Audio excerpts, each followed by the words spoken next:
I was just gonna go to Mr. Mitchell one more time, and if he was but I don't see any audio from him. I might just move him back to an attendee until he can join with the telephone, Mr. Mitchell, because I don't.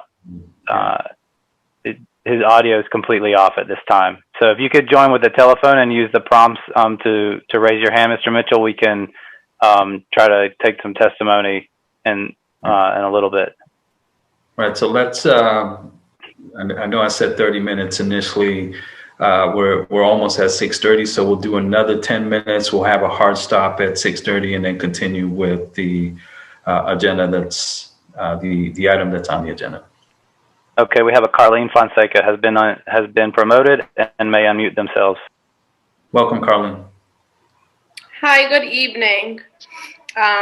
I just want to start by saying we're clearly at a crossroads with racial injustice and tension in the country, and we see it right here in Rhode Island. In 2010, we voted against removing the name Providence Plantations, and in 2020, we voted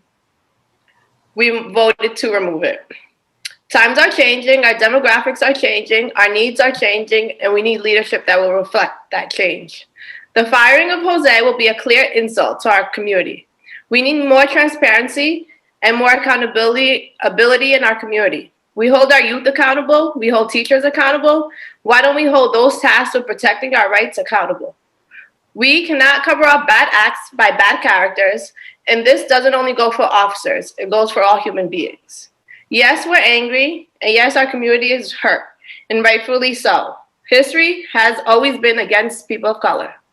I know how politics works as a former councilwoman, so I know a vote will happen today. And this vote will set a precedent in Rhode Island.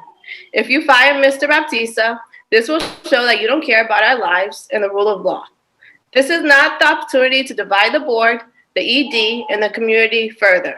This meeting right now is shifting responsibility and accountability from the Providence Police Department by focusing solely on Mr. Batista.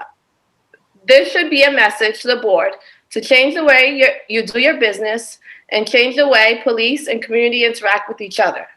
Your vote today will send a clear and loud message, not only to Rhode Islanders, but those on the right side of justice across the country. You can choose to unite the community or continue to divide it. Mr. Batista was courageous enough to stand up for us, and I hope you do the same today with your vote. Thank you. Thank you, Carlene.